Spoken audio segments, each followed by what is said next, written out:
ეს ომი რაც ახლა დაიწყო, ეს ჩემი აზრით არის ამერიკისთვის და მისი საგარეო პოლიტიკისთვის და მისი ზოგადად ჰეგემონიის შენარჩუნებისთვის ერთ-ერთი მთავარი გადამწყვეტი ფაქტორი. ყველაფერი ჩინეთთან დაპირისპირების გამო ხდება შენახება. მე მგონია რომ დიდი წილი ეს ეხება ჩინეთთან დაპირისპირებას. კარგი ის არის რომ რუსეთის სუსტება ამით. რა თქმა უნდა, ყველა შემთხვევაში, ახლა სხვადასხვა ვენესუელის დაკარგვითაც, ხო მარტო ჩინეთმა ხوار დაკარგა ვენესუელა, რუსეთსაც დაკარგა. გლობალურად რა მიზანი აქვს ჩინეთის დასუსტება, მაგრამ ახლა კონკრეტულად ამ ომს ირანში ისი მიღწევა უნდა ტრამპს.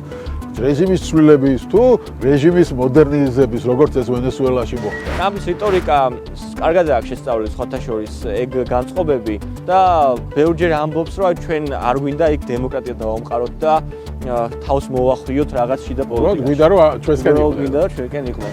ჩვენთვის რა იცვლება?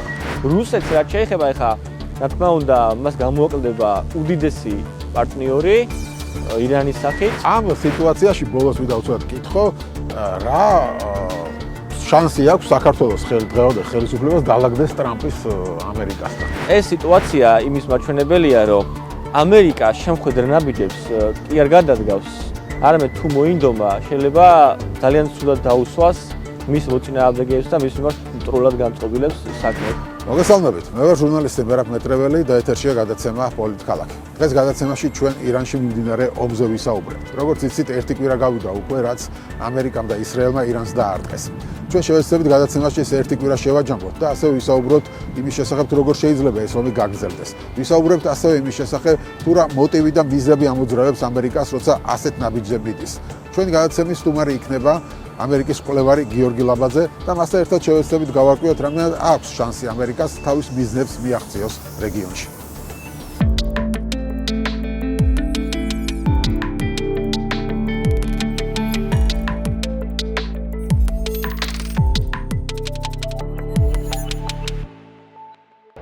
მოგესალმებით გიორგი, მადლობა გადაცემაში მონაწილეობისთვის. მოგებრუნებია საუბრობთ ამერიკა, ისრაელის და ირანის ომზე.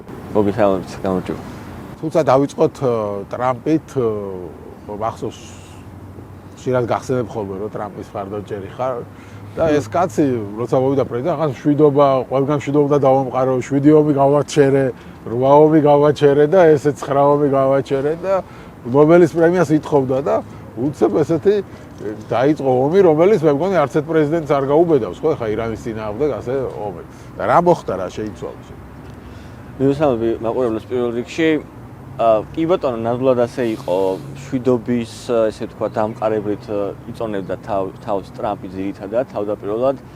მაგრამ ეს ომი, რაც ახლა დაიწყო, ეს ჩემი აზრით არის ამერიკისთვის და მისი საგარეო პოლიტიკისთვის და მისი ზოგადად ჰეგემონიის შენარჩუნებისთვის ერთ-ერთი მთავარი გადამწყვეტი ფაქტორი, იმიტომ რომ ის ირანის რეჟიმი, რომელიც ამდენი ხანია უკვე სხვადასხვა ანტიამერიკულ საქმიანობას ეწევა და გარიგებულია ამერიკის მოწინააღმდეგეებთან ევრაზიის კონტინენტზე ძირითადად, უკვე წარმოადგენს ისეთ საფრთხეს, რომელიც აბრკოლებს ამერიკის ჰეგემონიას. აქედან გამომდინარე, მე მგონია, რომ ეს ნაბიჯები სწორედ მაგ მიმართულებით არის გადადგმული, რომ ერთის მხრივ მოხდეს ირანის ანტიამერიკული მმართველობის შეფერხება და შეცვლა და მეორეს მხრივ მოხდეს ჩინეთის შეკავება. ანუ საბოლოო ჯამში ეს წერტილი გადის ჩინეთის შეკავებაზე ჩემი აზრით, იმიტომ რომ ჩინეთს ერთის მხრივ ვენესუელას გამოკლებით,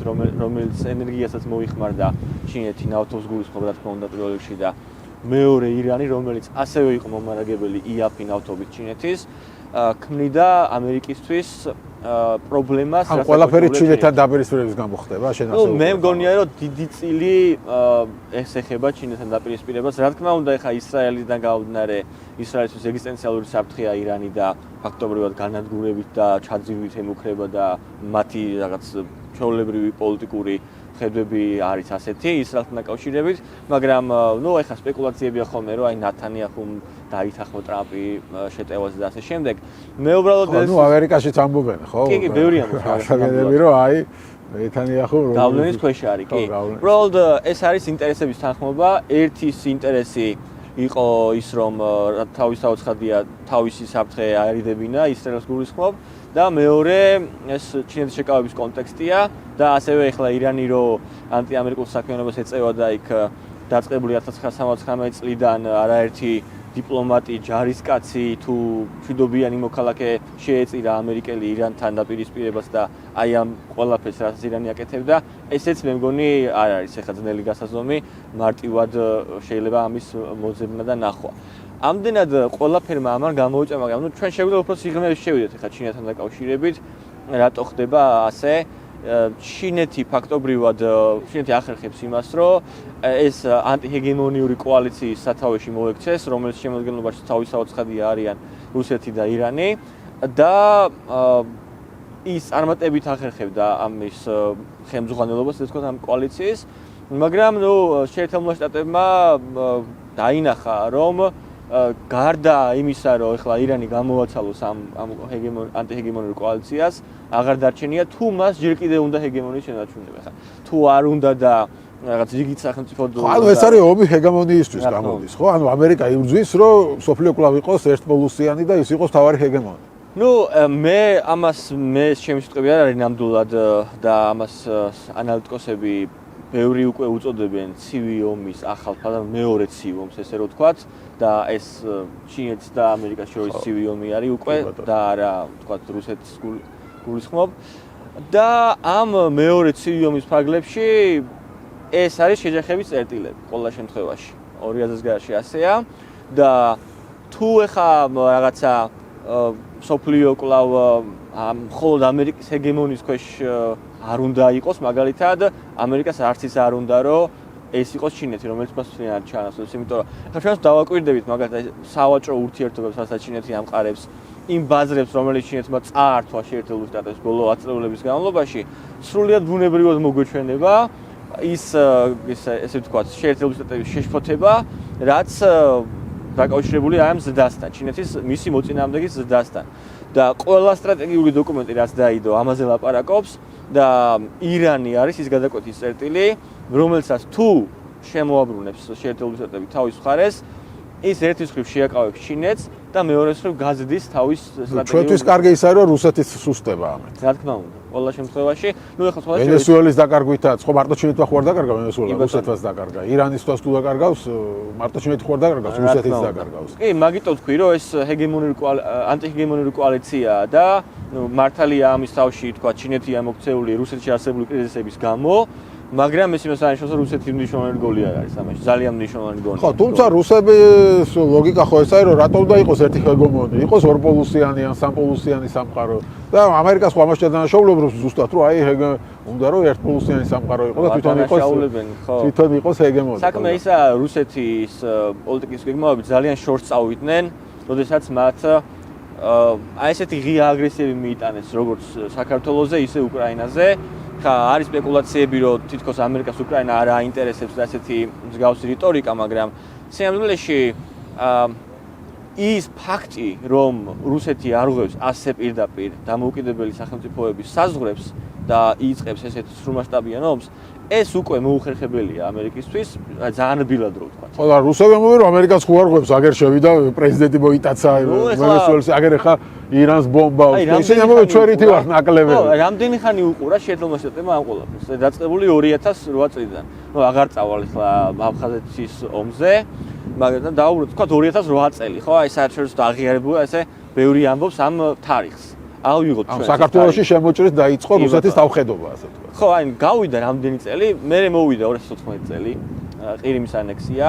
მერე 2022 წელი მოვიდა, გავიდა 22-დან 25, 26, ჩაიყვანეს ის ადამიანი იმ ალასკაზე, სთხოვეს რომ მშვიდობის რაღაცა ფორმა ჩამოვაყალიბოთ, დაიწყო რაღაც რუსულ იმპერიალიზმზე ლაპარაკი და 2 საათში დამთავრდა შეხვედრა, ხო? ანუ ეს უკვე ყველასთვის ცნობილი. გავიგე, მაგრამ აქ კონტექსტში, უკრაინის კონტექსტში ტრამპი ზელენსკის უფრო აწვევოდა ვიდრე რუსეთს. ნუ ეხლა ეგ იყო იმისთვის, რომ როგორც რუსეთს უნდა რომ მოსთხოვოს რაღაც მედიატორის როლის გამოჩენის მომენტი იყო, მე მგონი, როგორც რუსეთს უნდა მოსთხოვოს მშვიდობის დამყარება, ისე უკრაინას, რომელიც ახლა თავისთავად ცხადია რუსეთის გამო არ მოხდა.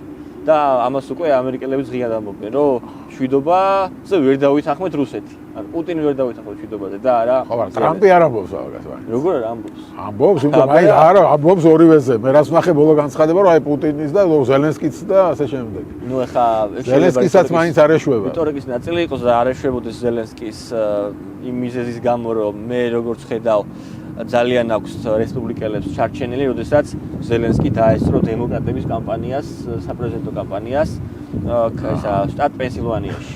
და ანუ არ ვიცი, თუ გახსოვთ JD Vance-მა პირდაპირ მიუთითა მაგაზე თეთრ სახში როცა შეხვედრა იყო.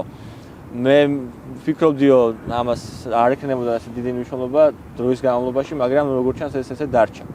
თუმცა ძირითადად ხა ის რომ რუსეთს ვერ ითანხმებს ტრამპი, ამას თვითონაც ამბობს და კი ბატონო, მოდი დავუბრუნდეთ ირანის თემას.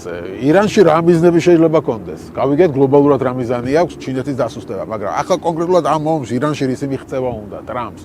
რეჟიმის ცვლილების თუ რეჟიმის მოდერნიზების, როგორც ეს ვენესუელაში მოხდა?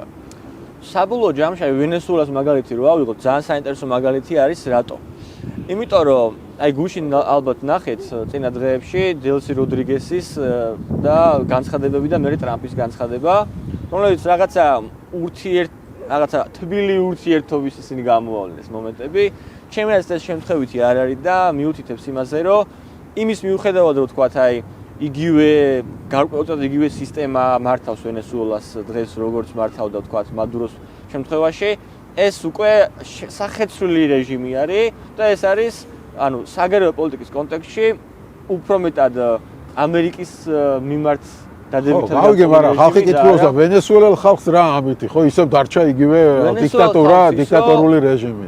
არ უნდა დაგვაუწყდეს, რომ პირველი მიღწევა იყო, რომ პოლიტიკური პატიმრების დიდი რაოდენობა გამოშვებული იქნა ვენესუელაში. სადღაც 800-მდე. 800-მდე პოლიტიკური პატიმარი და მეორე მე დარწმუნებული ვარ, იქ გაჟღერდა უკვე ეს და ესეც ადვილად სანახავია, რომ როცა თქვათ არჩევნების ნაწილი დადგება, ამერიკელები გააჟღერეს, რომ ვენესუელმა ხალხმა უნდა გადაწყვიტოს. ხო, ანუ კი დატოვეს იგივე რეჟიმი, მაგრამ არ მისცემენ უფლებას არჩევნები გააყალბოს, ამაზე ლაპარაკი. ნუ ეხა ეგეც ნელი სათქმელია. ჩვენ ხო რაღაც ადვოკატების იმაში არ უნდა გამოვიდეთ, ამერიკის შეერთებული შტატების. ეს გლობალური საკითხებია და მე მგონი ისიც გასაგებია, რომ ამერიკა უხეშძალას იყენებს თავისი ინტერესების ამ შემთხვევაში, ხო? და ეს უხეში ძალა ამერიკა არ არის რაღაცა ფუფულა და ლამაზი ისე რა. სხვათა შორის ეგ როდესაც რაღაც პერიოდის განმავლობაში წარმოიდგინეს, მათ შორის აი რუსეთმა სხვათა შორის მე მგონი და ჩინეთმა, რომ სწორედ ესეთი რაღაც ლიბერალური ფუფულა მიდგომებით იყო მხოლოდ ამერიკა განწყობილი, მე მგონი ეს თავხედობა მაგის ბრალიც არის და იყო რაც მათი მხრიდან მქონდა ადგილი და აი ჩემი აზრით თანამედროვე ისეთ სოფლიოში სადაც თავად ტირანები არ ემორჩილებიან წესებს, ეხა რითი დაიწყო ეს რღვევა? ხო, ეს რღვევა დაიწყო იმით, რომ ტირანები და ავტორიტარები არ დაემორჩილებენ წესებს რეალურად. ეხა ამერიკას ძალიან უნდა ის წესრიგი რაც იყო რაღაც ეკონომიკური გლობალიზაცია, თავისი ბიზნესის და ინტერესების გაფართოება რაღაც დონეზე, ვიდრე ამან ჩინეთს არ არგო ძალიან ერთის მხრივ და მე იმით რომ არგო ჩინეთს, კი არ ეს კი არ შეიფერეს ესე ვთქვა ჩინელებმა, არამედ კიდევ უფრო მეტი მოინდომეს და რაღაც უკვე პოლიტიკური ექსპანსია დაიწყეს, ხო? არა მხოლოდ ეკონომიკური და სავაჭრო. პრინციპში ჩინეთის გაძლიერებაში ხელი ურევი ამერიკის. დასავლეთმა გააკეთა ეს. როცა საუბარია ხოლმე რომ ჩინეთი გახდა მაგარი სახელმწიფო, ვინ გააკეთა? ეს გააკეთეს ამერიკულმა კომპანიებმა თავიდან ბოლომდე და ამერიკის მთავრობის თანხმობამ ჯერ კიდე 60-იან წლებიდან მოყოლებული რომ გავუიტანოთ ეს ესე ვთქვათ, გავხსნათ ჩინეთთან ურთიერთობა.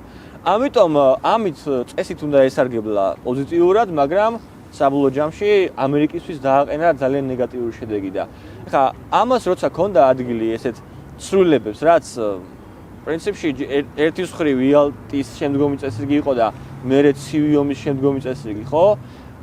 ეს სასარგებლო იყო ეს წესრიგი შეერთებული შტატებისთვის. ეხა როცა ამის თავდაყირა დაყენებას ვცდილობ, მერე უკვე ამერიკასაც უწევს რაღაცა სხვა მოიფიქროს. და ეს ყველაფერი ამის გამოვლინება არის. ნუ ეხა კიდევ მეორე არ მინდა რაღაც ადვოკატობა, მაგრამ გადავხედოთ წინა წლებს. გადავხედოთ საქართველოში შემოჭრის პერიოდს, უკრაინაზე თავდასხმის პერიოდს, გადავხედოთ იგივე ხო, ნუ თავხედობა დაიწყო რუსეთმა. რა თქმა უნდა. გასაგებია ეს ამბავი და ჩინეთმა უფრო ეკონომიკური. ნუ და ეს ყველაფერი ხა უკრაინის ომი რო ავიღოთ, ამაზე ბევრი კვლევა დევს და დღემდე იდება ეს კვლევები, რომ არა, თქვათ, ჩინური დახმარება ტექნოლოგიების იქნება ეს და სხვადასხვა მიმართულებებით, რუსეთი ვერ გააგრძელებდა ამ ომს ისე როგორც აგრძელებს. კი ბატონო, ხო აი ახლა რომ ვკითხე რომ ირანში რა მიზანი აქვს ამერიკას ერთი ეს ვთქვათ და რისი მიღწევა არის რეალურად შესაძლებელი დღევანდელი გადმოსახედიდან. უკვე ერთი კვირა რაც ომი მიდის ხო ფაქტობრივად. ჩემი აზრით, აი როცა ვენესუელას მაგალითი ავიღე, იმის თქმა მინდოდა რომ თუ ირანში რაღაც ისეთი რეჟიმი წარმოიქმნა, რომელიც კეთილგანწყობილია შეერთებული შტატების მიმართ და ტრულად არის განწყობილი ირანის და ოდიში რუსეთის და ჩინეთის მიმართ, ეს შეიძლება იყოს მისაღები, თუნდაც ვიღაც ნათესავი იყოს ამ აიათოლას, ხო? ან თუნდაც ეს რეჟიმი დარჩეს. ხო, მაგრამ საქმე იმაშია, რომ ირანს ახასიათებს ექსტრემიზმი, რაც ვენესუელასთან მიმართებაში არ ყოფილა რელიგიური ექსტრემიზმი, ფანატიზმი და კი, რაც შეურიგებლობას იწვევს აი ამ ამერიკულ ძალებთან. შესაბამისად, ის რა ფორმითაც ეხა დღეს არიან ეს მოვლები წარმოდგენილი, როგორც ლიდერები ქვეყნის და მათ შორის რელიგიური ნაწილის, მე მგონი ვერ იქნება, ანუ ამაში გასაღების პოვნა შეიძლება ვერ მოახერხოს შეერთებულმა შტატებმა. ანუ რეჟიმის ცვლილება გახდეს საჭირო. რის გამოც საჭირო გახდეს აი ამ მათი დაფუძნებული ამდენი ნახევარსაუკუნიანი სისტემის სრული შესვლა, რაც აი ხა რამდენად რეალისტური არისო თქვენ აქვე დაამატეთ და არ ვიცი, არ მგონია ეს მარტივი ამოცანა იყოს, მაგრამ ირანმა რაც აი ხა ჩვენ როცა სანამ დავიწყებდით ჩაწერას თქვენ წაიკითხეთ რომ ირანმა ბოდიში მოიხადა თავდასხმებისთვის. ეს მოუხადა იმას რა ქვია, სპარსეთის ყურის ქვეყნებს, არაბულ ქვეყნებს. ხო, ანუ ეს არ გვინდაო, მაგრამ იძულებული ვარ რომ ეხლა დაგარტყათო. ეს ხო სისულელე არის, ანუ ირანის ერთადერთი გამამართლებელი შეიძლება ყოფილიყო ის რომ აი საერთაშორისო ინსტიტუტებში ირანს ებრძოლა, რომ აი სუვერენულ სახელმწიფოს თავს დაესხა შეერთებული შტატები რეჟიმის ცვლილება უნდა არ ღვევს ყველაფერს, მაგრამ ეს რიტორიკა უკვე რთული გასაკეთებელი არის იმის მერე რაც პირველი 4 დღეებში მათ შეძლეს ეს. როცა თავადაც სხვა სახელმწიფოებს დაესხნენ თავს ყველას და ყველაფერს. როცა რა შუაშია რეალურად თქვათ აი ყურის ქვეყნები რაღაც დონეზე აი ამერიკის ბაზები იყო. გასაგებია, მაგრამ მაინც ის სუვერენული ტერიტორიები არის. ხო და ხა მაშინ აი აზერბაიჯანი რა გაშუაშია გასმოვოთ, ხო? იმიტომ რომ ალიევი აზერბაიჯანზე უარყოფენ დღეს. ერთი წლის წინ საერთოდ ერთი თვის წინ ალიევმა აუკრძალა. პირდაპირ თქვა რომ შეერთებული შტატებისთვის ღია არ იქნება საჰაერო სივრცე თავდასხმებისთვის. ახლა მეტი რა გაიქნა აზერბაიჯანს. და რატო აკეთებს ასეთ რამეს ირანი? ირანი კი უარყოფს, მაგრამ აზერბაიჯანი ამბობს რომ ჩვენ დავამტკიცეთ რომ ირანიდან იყო ეს ყველაფერი. ხო, ანუ ქაოტური პასუხი არის ირანისგან, იმიტომ რომ რო წარმოვიდგინოთ ახლა 50 ლიდერს რომ ერთ კვირაში გაანადგურებენ, ვიღა უნდა მიიღოს გადაწყვეტილება, ხო, სამხედრო აქტიურობის შესახებ და ეს ერთი მომენტია და შეიძლება ძალიან კონსპირაციულად ჟღერდეს, მაგრამ მე არ გამორიცხავ ინფილტრაციას საერთოდ, რომ რაღაც ესე ვთქვათ, სწორედ ირანის დისკრედიტაციის მიზნით ხდებოდეს ეს ყველაფერი იყოს გაკეთებული და შედეგიც ის არის, რომ უკვე ყველა აბსოლუტურად გარშემო ვინც არის, ყველა ნეგატიურად განეწყო და მტრულად განეწყო ირანისთვის და ესე ვთქვათ, მიუღებელია ეს მოქმედებები და კიდევ უფრო გაუმარტივდება ამერიკას, რომ ეს თავის დასახული მიზანს მიაღწიოს. აი ამ გარემოებამ ბევრად უფრო გაამარტივა ჩემს ამერიკის საქმე. თუ დაუმატებთ ამას საერთოდ ახლა ევროპაში ირანი არის ძალიან დიდი ტერიტორია, როგორც ამბობენ, უკრაინაზე ორჯერ დიდია. მოსახლეობა 100 მილიონამდე, ანუ ასე მარტივი ალბათ არ იქნება, ხო, ეს ყველაფერი და შესაბამისად რა შანსებია აქ, რომ შანსი ის არის, რომ ირანელმა ხალხმა, რომელიც გამოსვლები იყო მიმდინარე წლის დასაწყისში ჩვენ ეს გვახსოვს და სხვათა შორის მე რა ინფორმაციაც მაქვს პრინციპში ნაცნობი ირანელებისგან, ისინი ელოდებიან რეზა ფეჰლევის მითითებას ტრამპთან ერთად, რომ თვითონ აიღონ ძალაუფლება, რაღაც ესეთი ხალხი უნდა გამოვიდეს. ხალხი უნდა გამოვიდეს ყველა ვარიანტში, იმიტომ რომ ეხა მე იმ აზრისგან ძალიან შორს ვარ, რომ აი ადგება ეხა შეერთებული შტატები და გარისკავს უშუალოდ ჯარის შეყვანას სახმელეთო ოპერაციას. ეს იქნება აი ჩვენი ჩანაწერის ერთ-ერთი თემა, მე მგონი შიდა განწყობებიც არის ამერიკაში ამ ომთან დაკავშირებით და თუ თქვათ ეხლა არის 50-50-ზე სახმელეთო ოპერაციის დაწყების შემთხვევაში ეს 50 კიდევ უფრო განახლებია. აუ შეამბობ თვითონ ამერიკელების განწყობა როგორია. ხო, მაგრამ პრინციპში ამბობენ რომ ახლაც კი უმეტესობა ამერიკელების არ ემხრობა ამ ომს. კი, ეგრე არის, იმიტომ რომ საერთოდ აი 2000-იანების დასაწყისი საერთო აღმოსავლეთის კამპანიებმა ამერიკისთვის ბევრი რაღაც შეცვალა, აი რამდენად უნდა ჩაერთონ ომებში თავიანთი ანუ ოკეანეების გადაღმა, რა როგორც თავად ეძახიან და როცა ვერ გამოიღო არსებითი შედეგი აი ამ ავღანეთმა და ერაყმა განსაკუთრებით. ხა შეიძლება მიაჩნიათ, რომ ირანშიც დაახლოებით მსგავსი რაღაც საკითხი დგას, იქ დემოკრატიის დამყარება და მსგავსი რამეები შეუძლებელია, ასე რომ ეს არც უნდა ეცეთოს შეერთებულმა შტატებმა, მაგრამ ტრამპის რიტორიკა კარგად აქვს შესწავლილი სხვათა შორის ეგ განწყობები და ბევრჯერ ამბობს, რომ ჩვენ არ გვინდა იქ დემოკრატია დავამყაროთ და თავს მოვახვიოთ რაღაც შიდა პოლიტიკაში. გვინდა რომ ჩვენსკენ იყვნენ. გვინდა რომ ჩვენკენ იყვნენ. ნუ ეხლა ეს რამდენად მუშაობს მეორე თემაა, მაგრამ ეს ასაც ისინი ამბობენ და ნუ შენიშნეს ყოველ შემთხვევაში ეს განწყობები ამერიკულ საზოგადოებაში. ასე რომ ეხლა იმაზეც არის დამოკიდებული, რამდენად მალე მოახერხებს ამერიკა ამას. თუ გადაიღალა ამერიკულ საზოგადოება თვეები თუ გაგრძელდა ეს ყველაფერი, მე ყველა შემთხვევაში წამოვა რეიტინგი. ანუ რამდენად მალე დასრულდება ეს არის მნიშვნელოვანი. გააქვს რამე პროგნოზი?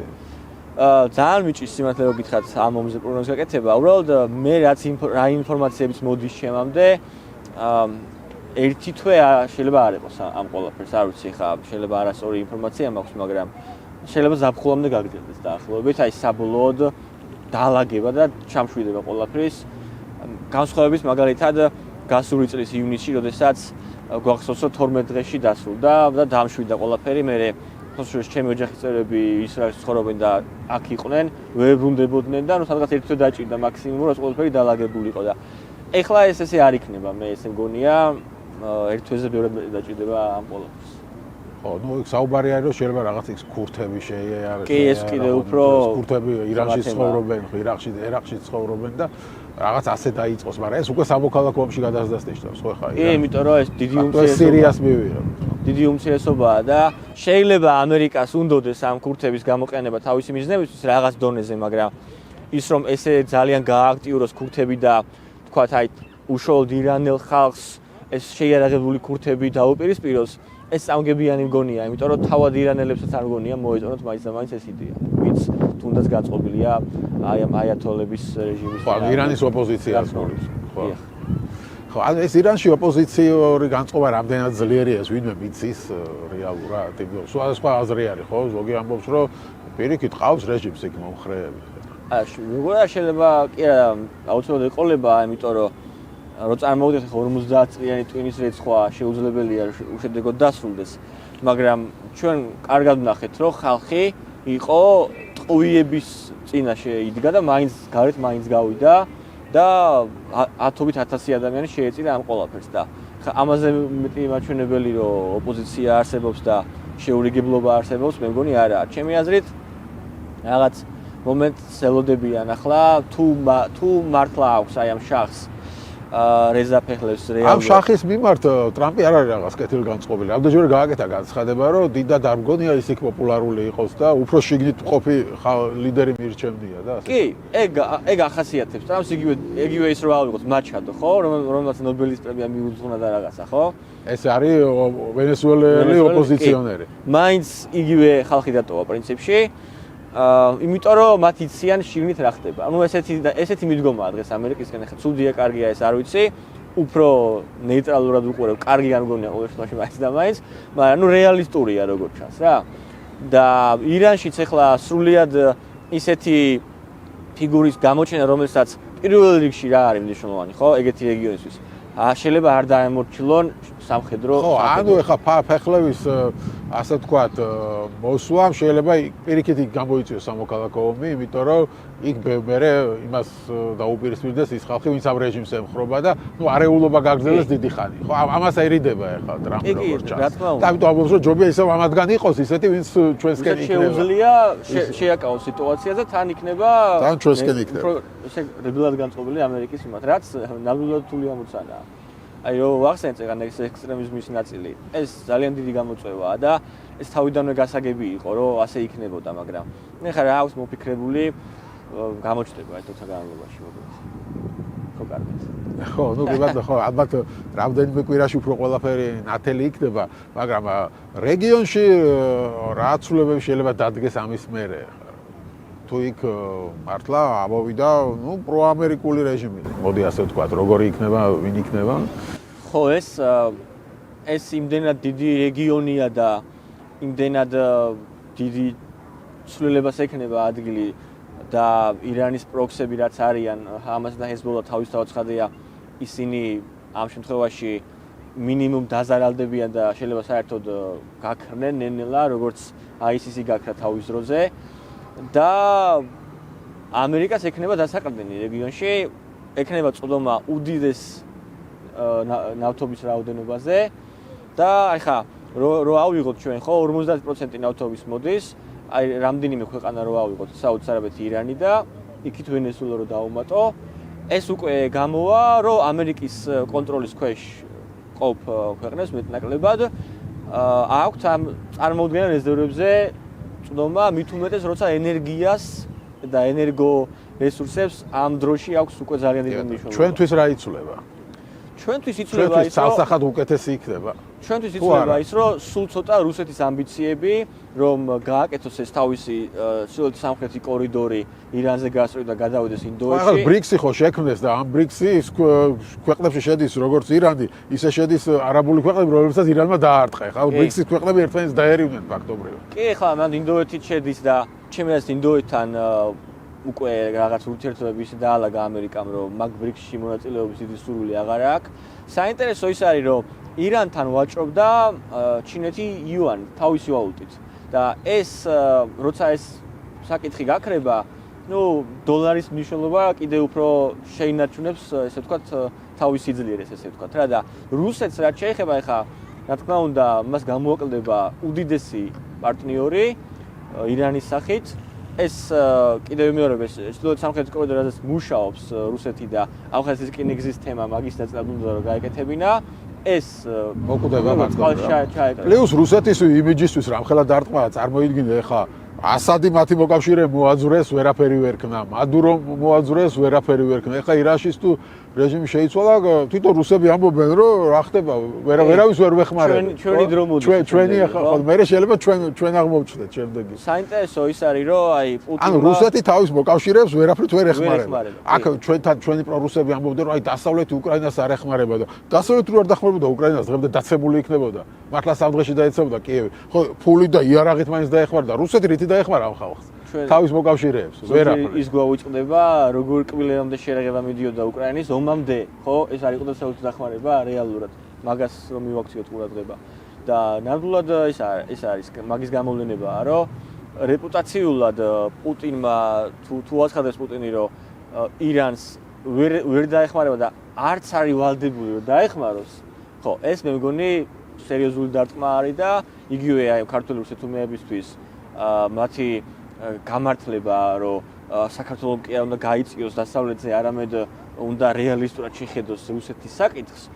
ამ რიტორიკაში ცოტა ესე სირთულე შემოდის, იმიტომ რომ ერთის მხრივ რუსეთმა დაკარგა ყველა მოკავშირე და როგორ გაიმშვიდებს თავს, თქვათ, რას ეკრდნობა ეს რუსეთის სიძლიერე და მარტო იმას რომ საქართველოსზე შეუძლია ამ შემთხვევაში ერთ-ერთი არგუმენტი ეგაა რომ ჩვენ მოგვერიოს შეუძლია. ხო, მარტო ეგ გამოდის, იმიტომ რომ მარტო საქართველოს თუ მოერება. სომხეთი იყო, აღარ არის აზერბაიჯანი უკვე ჩახსნილია ფაქტობრივად რუსული გავლენებისგან, ცენტრალური აზია და იქაც შედიან ამერიკელები, ირანი, ვენესუელა, ხა კუბაზე რომ მოხდება მალე იგივე კუბაზეც დაკარგავს საერთოდ ალბათ კუბაზე რა პერსპექტივაა ამაზეც გითხარით. რაღაც მოძრაობები დაუწყია რუბიოს როგორც ის. გავახსენოთ რომ წარმოშობით კუბელია რუბიო. რუბიოს წარმოშობა რო კუბიდან არის, ამას ნამდვილად მნიშვნელობა აქვს ჩემი აზრით რა. რუბიოს შეუძლია ისტორიაში შევიდეს არა მხოლოდ ამერიკელი მოღვაწე, არამედ კუბელი ემიგრანტი მოღვაწე, ესე ვთქვათ, რაც ორმაგი мотиваცია უნდა იყოს მისთვის და მეორე მხრივ ახლა კუბა კუნძულია და ამერიკის საზღვაო ფლოტისთვის ჩვენ როგორც ვნახეთ, ხო, ზოგჯერ აუწყდება ხოლმე ხალხს ამერიკა რამხელა ძალას ფლობს და როცა ეს გამოჩნდა, კიდევ ერთხელ გაგვახსენდა და რო წარმოვიდგინოთ, რა შეუძლია კუბას გაუკეთოს შეერთებულმა შტატებმა. შეუძლია საერთოდ ისეთ ბლოკადაში. თუმცა ამდენი წელი არ ეხებოდა, ხო? არ ეხებოდა, კი. მე მგონი ბოლოს ცელობა კენედის დროს იყო. აი, ეგ იყო ზუსტად ობამას პრობლემა. ანუ ობამას ჰქონდა უცნაური მიდგომა კუბასთან, ამ რაღაცა სანქციების ახსნა უნდოდა საერთოდ.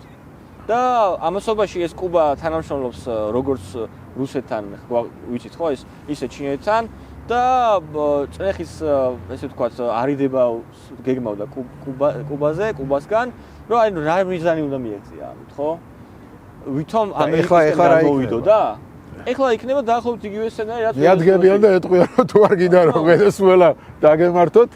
ეგ არის ძალიან მარტივი შეერთებული შტატების ის როგორც ჩანს უკვე ეხლა ვენესუელას მაგალითმა ისეთი რამე აჩვენა, რომ აი რატო არ შეიძლება იგივე აი რამდენიმე ერთი რაღაცა მაინც გითხრას ვინმე რატო არ შეუძლია იგივე გააკეთოს შეერთებულ შტატებმა. ერთადერთი რაც არის შეიძლება იყოს რომ თქვათ აი ეს უშუალოდ მადურო გამწყუნებული იქნა ესე ვთქვათ რა ნარკოტიკების გამო უშუალოდ ამერიკული სასამართლოსგან განაჩენი იყო მაგის მიმართ გამოტანილი და აი ამის გამო მოიტაცეს და კუბის ლიდერზე ჯერჯერობით ეგ მოსაზრება არა, მაგრამ რაღაცა მოიძებნა. ხო, ამ სიტუაციაში ბოლოს ვიდავწვათ კითხო, რა შანსი აქვს საქართველოს დღევანდელ ხელისუფლებას დაალაგდეს ტრამპის ამერიკასთან. ვიცით რომ ეხლა რაღაც დელეგაცია იმყოფებოდა ამერიკაში. ხო, ამ სიტუაციაში კიდევ უფრო უნდა გაიგოს ქართულმა ოცნებამ ჩემი აზრით, რომ ტრამპი და აი ხოშოს კობახიძეს ჰქონდა ნათქვამი, რომ შემხედრი ნაბიჯები უნდა გადმოდგას ამერიკამ. ხო, თორემ ეს სიტუაცია იმის მაჩვენებელია, რომ ამერიკა შემხედრ ნაბიჯებს კი არ გადადგავს, არამედ თუ მოინდომა, შეიძლება ძალიან ცუდად დაუსვას მის მოწინააღმდეგეებს და მის მიმართ მტრულად განწყობილებს საქმე და ზოგადად თავიანთ საქმიანობა და ეს იმის მანიშნებელია, რომ არათუ რაღაც deep state უნდა ეძახო და რაღაცა სასწაულები. არამედ რაღაცნაირად შათილიშვილის პირით დაებუკრო, ხო? ხო, პირიქით რაღაცნაირი ფორმა შესთავაზო თუ გინდა ეს ურთიერთობა და ეხლა თუ არ გინდა ურთიერთობა, ამის შედეგები გამოჩნდება, მე დარწმუნებული ვარ უახლოს პერიოდში, მას შემდეგ რაც აი სომხეთის არჩევნები ჩაივლის, ის ირანის საკითხი ჩაივლის და უშუალოდ დადგება რუსეთთან იმის საკითხი, რომ აი როგორ თანხმდებით საქართველოსთან და უკრაინასთან დაკავშირებით. ეს საკითხი დადგება, რაც რა თქმა უნდა ცოტა ხანი გაჩერებულია ომის გამო, მაგრამ ეს საკითხი დადგება და დარწმუნებული ვარ მე, ზუსტად გონია რომ ასეა, რომ ამერიკა საქართველოს ერთის მხრივ კი შეიძლება წარმოაჩინოს როგორც რუსეთის მეზობელი, სამეზობლო რაღაცა უნდა რომ გავლენა ქონდეს რუსეთს, მაგრამ ამერიკა წარმოაჩენს საქართველოს საქართველოში როგორც დამოუკიდებელ სახელმწიფოს და იმას, რომ ამ ქვეყანას მაინც უნდა და აუცილებელია ქონდეს დამოუკიდებელი ინტერესები და პოზიციები. შესაბამისად, თლიანად რუსეთის როგორც ეხლა არის, პირდაპირ ვთქვათ, ხო? თლიანად რუსეთის გავლენის ქვეშ ეს ვერ დარჩება.